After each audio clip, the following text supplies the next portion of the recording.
Shalom and welcome, everyone. I'm Lee with Fiery Faith Ministries, and we are here for part 2 today, The Truth About Lies, the Journey of the Recovering Imposter, book by Andrea. We've had part 1, which was an absolute blessing for me. I'm sure it has been for all of you as well. How are you today, Andrea? I'm doing great. Awesome. Well, you have a preface to read today, so I'm excited to hear that before we get into the book reading.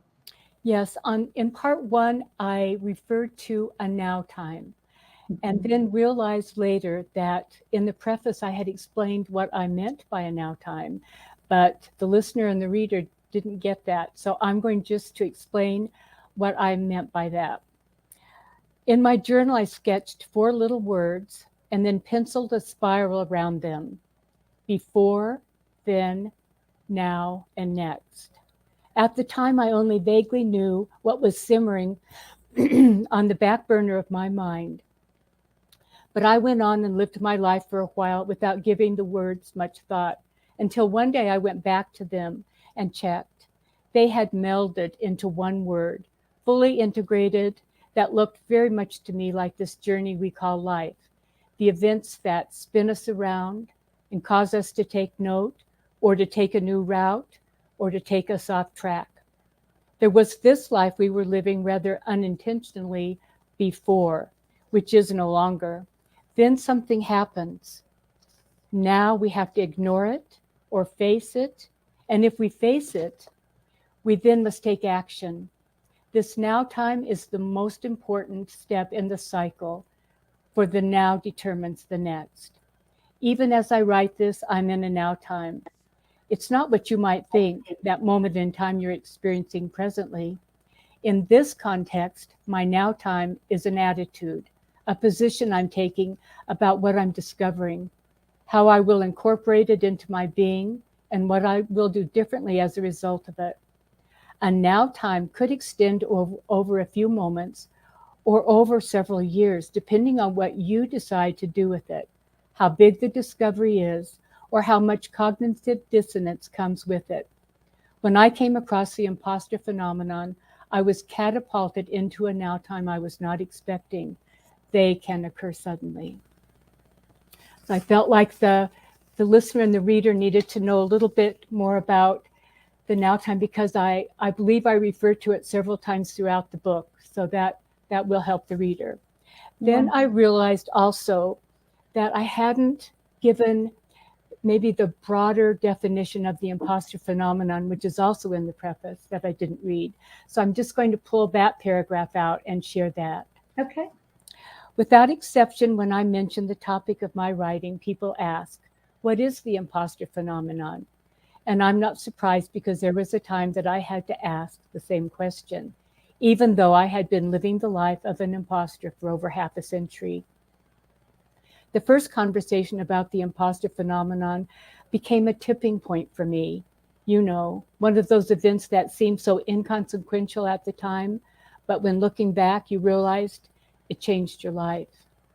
I suspect you will experience something like this at some point too, once you see the bigger picture and sense the spiritual implications for freedom from the imposter effects, and you will have decisions to make. I suspect you will also have stories to tell.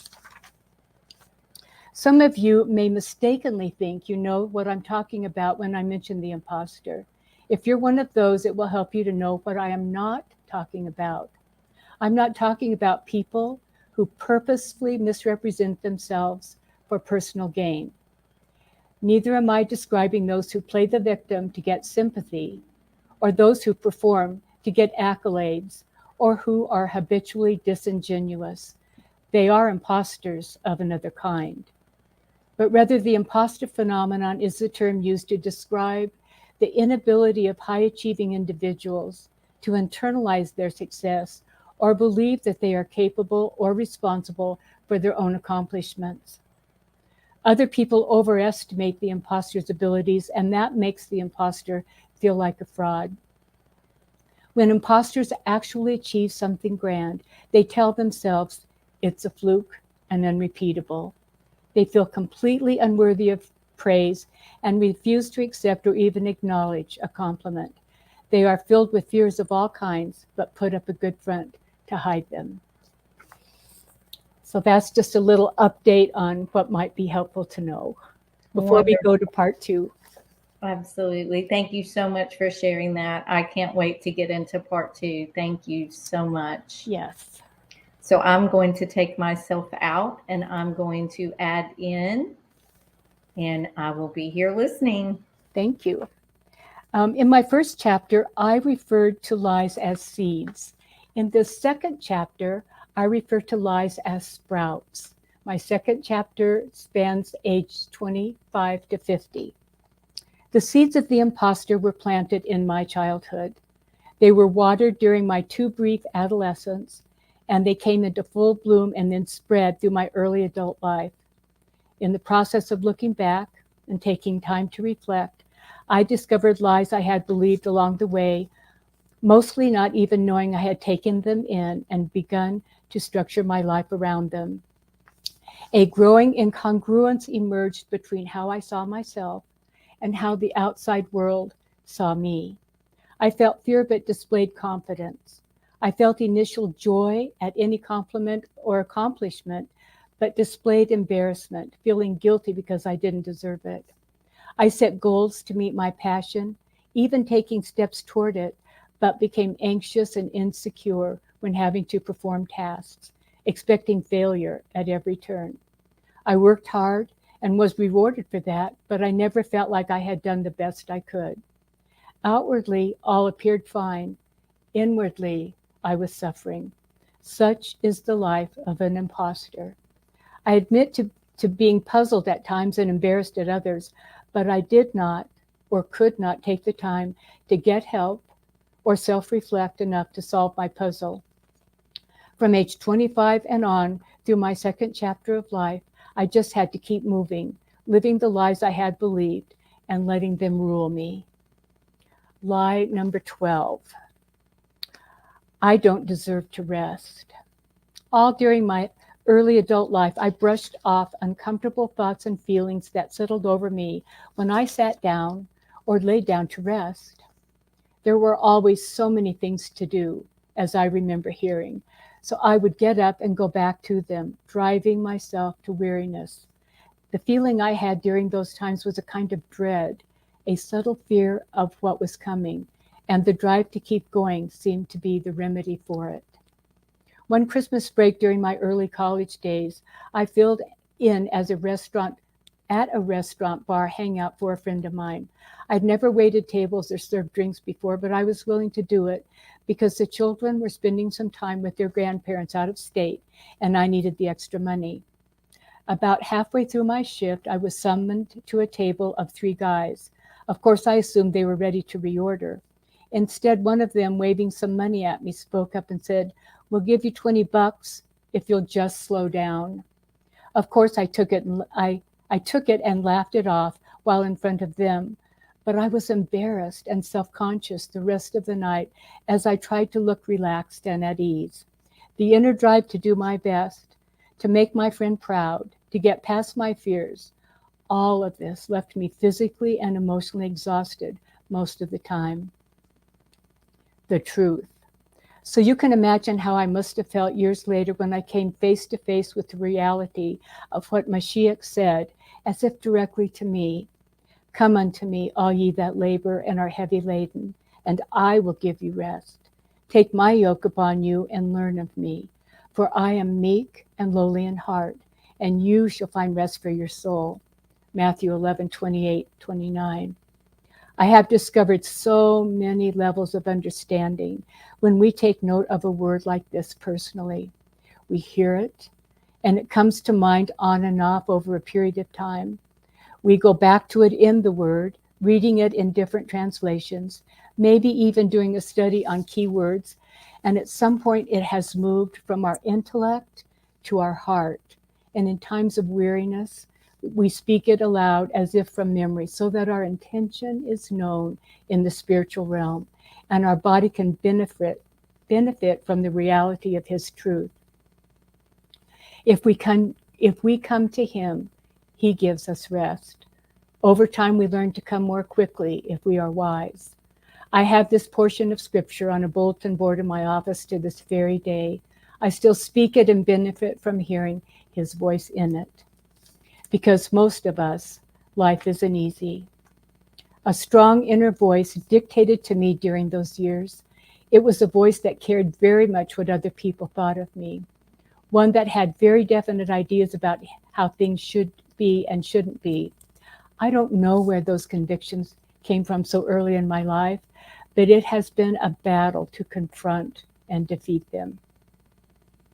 I was not brought up in church and had no religious instruction or examples until I came into relationship with my Adonai at age 17. In some ways, I was a clean slate for spiritual truth, but a new battle was forming, the strong, critical inner voice competing with the small, still voice of the Ruach within me. As I struggled to find my way in caring for my children, in getting my education, and in navigating single life, the voices pulled in one direction and then another. I wanted what I wanted. The imposter filled me with fear at every turn, and Yah watched over me as I made one mistake after another. Yes, he said his yoke was easy, but he also said we would experience trouble. I have told you these things so that in me you might have perfect peace. In the world you will have tribulation and distress and suffering, but be courageous, be confident, be undaunted, be filled with joy. I have overcome the world. My conquest is accomplished, my victory abiding. That's John 16:33. My new birth took place in 1964 during my late teen years. And just as babies have to grow and develop and mature, so do believers. I learned that. If the Son makes you free, then you are unquestionably free. John 8:36. But it took years for that truth to sink deep enough into my being and become a reality in my life. I was 28 when I remarried. I dropped out of college, took my 3 little children, and moved to a nearby community, getting a full-time job to help our new family. New beginnings bring both excitement and fear to the heart of an imposter. Challenges are a part of any blended family, too. I so wanted to have a normal life, but soon discovered something else at work in me. And do not be conformed to this world any longer with its superficial values and customs, but be transformed and progressively changed as you mature spiritually by the renewing of your mind, focusing on spiritual values and ethical attitudes so that you may prove for yourself what the will of Yah is, that which is good and acceptable and perfect in his plan and purpose for you. Romans 12:2. I began to wonder if I had made a mistake based on my own idea of a normal life, or if I had responded to my own need for help, thinking marriage might be the answer. It was a long 10 years for me, until it came to an end, but not without a blessing to take into whatever lay ahead. A baby boy that became one of the great joys of my life. I cannot badmouth the men in my life. So much of what went on was what was going on inside of me. Yah was at work all along, watching over me, but allowing me to make decisions, waiting to help me when I failed. It really is an awesome testimony of his love and care for his own. Lie number 13. I have so many gaps and limitations. I moved us into an apartment and re-rolled at the university, hoping this time to actually finish, get my degree, and then get a teaching job. During these years, I've lived with nagging fears of all kinds and a general sense of unworthiness, perplexed and even embarrassed when praised for my accomplishments. Whenever I was in a crowd of my peers at the university, I felt they were all more experienced and wiser than me. I felt like I was always the least informed in a group, the least prepared in a class, the least talented among other writers, and on and on. I became exhausted trying to fill in the gaps that plagued me. Gaps in my memory, gaps in my story, gaps in my education. This feeling of inadequacy motivated me to study harder, work smarter, be better than anyone else. I was at war with myself most of the time. On the one hand, I could not internalize and appreciate any success I had. And on the other hand, I desperately wanted to be recognized for them. The push-pull was suffering. It's ironic and fitting that this very issue of inadequacy later led me to the very thing I needed in order to be made whole, the imposter exposed. Scriptures tell us when we measure and compare ourselves to ourselves or to others, we lack wisdom and behave like fools. That's the truth of it. 2 Corinthians 10:12. I knew this intellectually, but it has taken years to break the habit of comparing. Even now, if I'm not careful, intentional, I slip back into it and become uneasy. And then he reminds me by asking, or do you have no regard for the wealth of his kindness and tolerance and patience in withholding his wrath? Are you actually unaware or ignorant of the fact that Yah's kindness leads you to repentance? That is to change your inner self, your old ways of thinking, seek his purpose for your life. Romans 2:4. I often need to be reminded that if I lack wisdom, I can ask him, and he answers me. James 1:5. In so many ways, he is turning for me my mourning into dancing. Psalm 30:11. He does that as I walk with him out of my imposter issues. He is filling my gaps to overflowing, and I am both humbled and overwhelmed at his kindness toward me. Lie number 14. I'm still a failure. I had been in and out of college a couple of times before graduating at age 40, and really, I cannot account for the financial aid package, which was full tuition, fees, books, supplies, waiting for me each time I returned to try and finish, except for the continual watching over me by Yah, Zephaniah 3:17 and Psalm 23. I had failed in some of the major areas of my life, and I pressed through all kinds of fears and barriers to not have to add my college diploma to the list. In 1987, I walked across the stage at graduation with my children and, by now, some grandchildren in the audience. It was a great day for me, the high school dropout. I had failed as a wife twice. I had failed as a mother many times. I had failed my friends, I'm sure, over the years. But the truth, I've since learned that it isn't so much about my failure as it is about his victory and all that it accomplished for you and for me. When Messiah said, "It is finished," John 19:20, and then died, something beyond my comprehension occurred. During research for another book I'm working on, I began to wonder what all was meant by that it.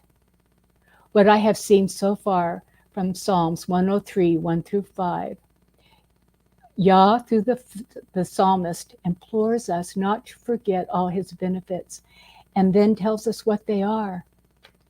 Number 1, who forgives all our iniquities. Number 2, who heals all our diseases. Number 3, who redeems your life from destruction. Number 4, who crowns you with loving kindness and tender mercies. Number 5, who satisfies your mouth with good things. And if that weren't enough, he says that if we will remember, he will restore our youth so that we can be strong, overcoming, and soaring. Amazing and overwhelming grace is displayed here. And I take such solace in this truth, believe me. He knows me, and yet all of this is for me and for you.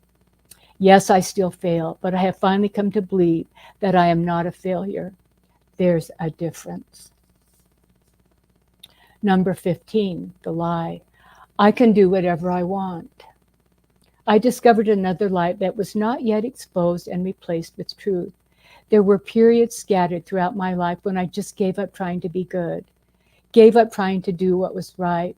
I just wanted to be free to do whatever I wanted to, whether it was outright rebellion against what I knew, relief from the struggle I had become weary of, or the enticement of the world, and all it purports to offer, I can't really say. It could have been a combination of all three. During those times, I made decisions that did not end well for me. One of those times was in late 1986. I had just turned 40, completed the BA in English with secondary teaching credentials. I'd accomplished that goal. My nest was empty except for my youngest, and in many ways I felt like my life was just beginning. I found myself in a now time, looking back at what was before and taking stock, trying to see my new way forward before I actually got there. I knew enough about now times to know it is the most important step in the cycle, because what happens in the now determines the next. I had not planned to be swept off my feet by another man. I was not looking for him, but he was looking for me. Expensive gifts, elegant dinners, long walks, and then trips together, culminating in a marriage in 1987 and a relocation to another state. We adjusted to his new job, provided a home for his kids at times and mine at other times, the way blended families do with young adult children, and got involved in a megachurch, resulting in an experience of a lifetime for me. I founded a junior and senior high school for street kids in the inner city Seattle and administered it from 89 to 94. But there was another lie deeply buried that surfaced during this time too. Lie number 16. You need to conform. Why can't you just be normal? That question was posed to me by my dad during a phone conversation. I was trying to explain to him what I was doing in Seattle. I had relocated there after completing my student teaching and graduated from Colorado State University with, must I say it, another husband.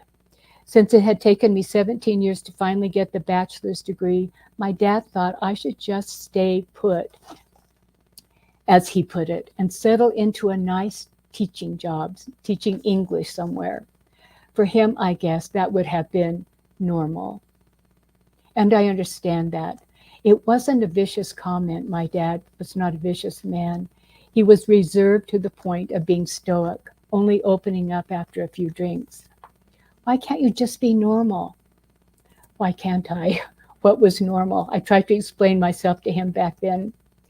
Daddy, I said into the telephone, wishing we were face to face so that he could see my earnestness. Will you just listen a minute?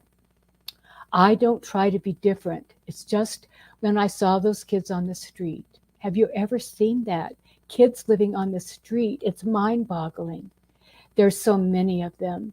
And when I checked into it a little further, I found out that most have been expelled permanently. He interrupted. Well, that's what they get, isn't it? For screwing off. Sure, you could see it that way, but so what are you trying to do, Andy? Save the world? No, just the few who come to the school. I wanted to tell him.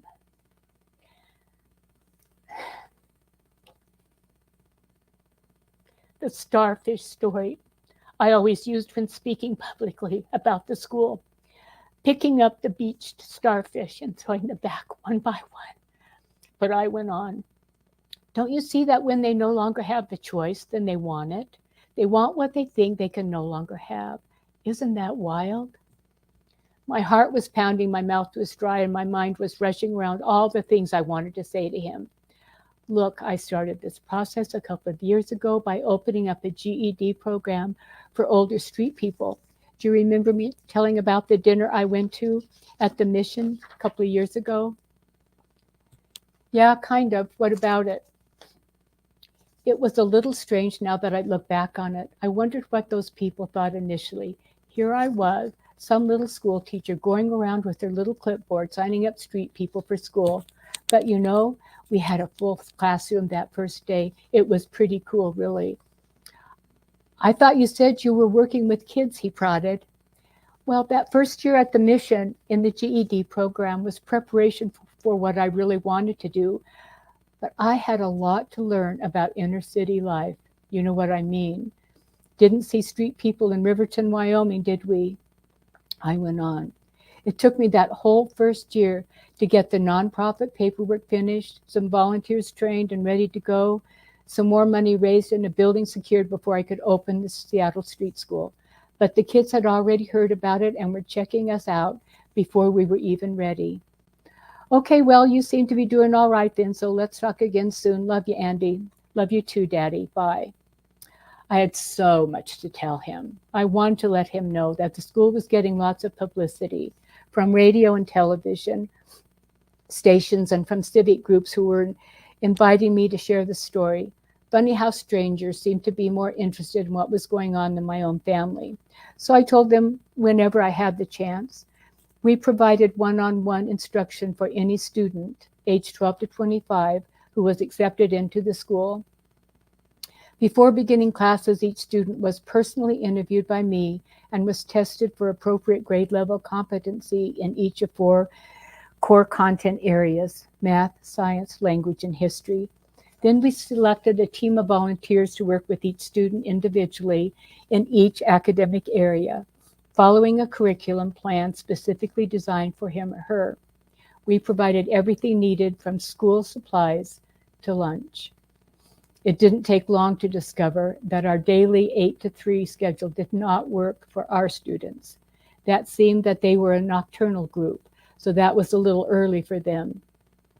We watched this for a while and then determined 10 to 2 was better. We also discovered that making long-term attendance commitments was pointless. So we adjusted our school year to a 6-week session with the week off in between. We took the whole month of August off and then hit it again. The kids seemed to be able to deal with this arrangement. So much of what we did that second year of Seattle Street School worked better. We had raised enough additional funds to hire lead teachers in our core subjects. Part of their responsibility was to recruit and train their own volunteers so that we could continue to provide individual instruction.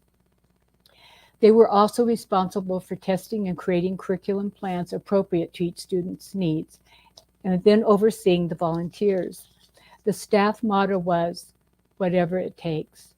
And for some of us, it took almost everything we had, but still we pressed on. It was during the beginning of our 3rd year that I started work on my master's degree. I went to weekend classes for 2 years while administering the street school. I remember telling one of the board members that all I really needed was just a little time to think. I had no time to think, and I needed some desperately. The kids had so many issues that they needed help with, but all I felt equipped to do was educate them. I came to understand what Supreme Court Justice Clarence Thomas means when he described education as the second door to freedom. I also came to realize that they needed so much more. They needed hope. So I began to share my story of being a high school dropout, of being abandoned to raise my little children by myself, of taking 17 years to complete my college degree because sometimes I had to work 2 or 3 jobs at a time. If I could do it, so could they. Then I began to share how we were able to raise money from people all around the area just to help them find a different life. And our staff spent hours together seeking ways to restore hope in their lives so that they would keep moving forward. They also needed motivation. So we hired an outreach director and a student care coordinator who went out into the community and found others to join us in helping them. We found jobs for some, housing for others, health care for many, and even homes for a few. We required 80% mastery on assignments and then celebrated accomplishments every Friday. We made it a point to really listen to their stories, to encourage more responsible behavior, and to demonstrate our care for them at every turn. Restoring hope and instilling motivation became the battle cry at Seattle Street School. My dad died during year 4 at the school. He never got to hear about how some of our students graduated, got jobs, moved off the streets. He didn't know I finished the master's degree and then received the Service Above Self Award from the Downtown Seattle Rotary Club. He didn't live long enough to hear about the National Association of Street Schools that I was dreaming about, which now has 50 members and is headquartered in Denver and led by my then mentor and the founder of the Denver Street School. My dad would be proud, I think, that the street school under a new name is functioning and helping kids find a new way forward. the truth. I had seen the goodness of Yah in my life in spite of my many wandering away and doing my own thing. It's not that he overlooks sin, our disregarding of his ways. It's that he is kind toward his own and leads us back, breaking our hearts with what we've done or haven't done, and changing our minds to align with his purpose. I relate to what Habakkuk wrote. I will stand upon my watch and set me upon the tower, and will watch to see what he will say unto me when I am reproved, what I shall answer when I am reproved. Habakkuk 2:1. And I have experienced the truth that we reap what we sow. Do not be deceived and deluded and misled. Yahuah will not allow himself to be sneered at, scorned, disdained, or mocked by mere pretension or professions, or by his precepts being set aside. He inevitably deludes himself who attempts to delude Yah. For whatever a man sows, that and that only is what he will reap. Galatians 6:7. But we learn and turn from it. That's his way. When we realize his ways are really what our hearts desire, we are thankful for his dealings. You shall know, understand, and realize that I am the sovereign ruler who calls forth loyalty and obedient service. Ezekiel 25:5. We can make our own plans, but in the end, it is he that directs our path according to his will. Proverbs 16:9. At times, I have felt like one of the Israelites in the desert. I make a mess of my life, call out to Yah, and he rescues me. I am thankful and circumspect for a time, and then make another mess of my life. Even in this, though, he was working in my life and in the lives of my children, setting things in motion for the future that none of us could have predicted. Then I turned too many pages. Line number 17, my life is inconsequential. I was sitting just at the left of the podium where several speakers had already addressed a crowd of several hundred. It was a rainy day in early spring in Seattle in '94. The award luncheon was a highly attended annual event for this group, and the award was a special one. I attempted to eat a little, but my stomach was tight and my heart was pounding. I didn't have a copy of the program in front of me, so I stayed alert and ready. I watched the wait staff sweep across the room like a light wave, removing the used dishes and replacing them with new ones. The microphone squawked and I jumped, glancing quickly down at the one large table where I saw familiar faces. The hotel ballroom was full of round tables filled with businessmen and women. I lingered on the face of one of our students who came as a representative for our school, Davin. He was our first graduate. May I have your attention, please, said the man who had just stepped up to the podium. He looked down and briefly smiled at me. My name is Randolph Jennings, not his real name. Chairman for special events. I've been asked to introduce our 1994 Rabbi Raphael H. Levine Service Above Self Award winner. As he explained the award and the process of selecting the winner, I collected my thoughts and reviewed my notes. I took a deep breath. My heart was settled and my mind focused. And then he said, I asked our winner to write a brief bio so that I could introduce her, and I would like to share what she wrote. I listened, wishing I had written more eloquently, less personally. What were people thinking? How did they feel about high school dropouts, really? Would they guess that I was pregnant and that's why I dropped out of school? She completed her student teaching and received her BA from Colorado State University just before relocating here to Seattle with her new husband and blended family. About that time, I took another deep breath. I looked at Davin. He knew my story and I knew his. He sat at the table just below the podium, a little to the right, head up, eyes on the speaker, listening intently. I could see two of my teachers, one on either side of him, but not the board member who had come. I wanted Davin to look at me so that I could reassure him, encourage him. I didn't think he had ever been in a place like this. I glanced around the hotel main ballroom, and my thoughts were interrupted as he continued. She ended her letter with an apology for living what she called an inconsequential life up to the time she founded Seattle Street School. I find it anything but that, Andrea, he said, turning to me. I stood.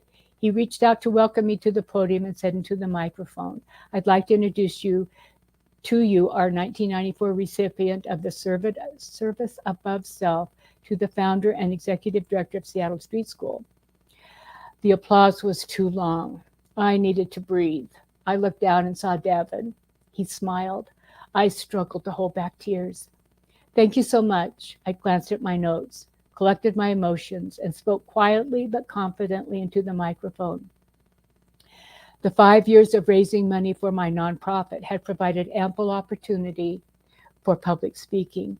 This was, I thought, the largest group I had spoken face-to-face to. Radio and television really hadn't provided the same preparation. I finished my acceptance speech saying, thank you very much, Seattle Rotary, for this very prestigious award. I will treasure it. Then I looked directly at Davin and said, you are our reward. Davin, you are our reward.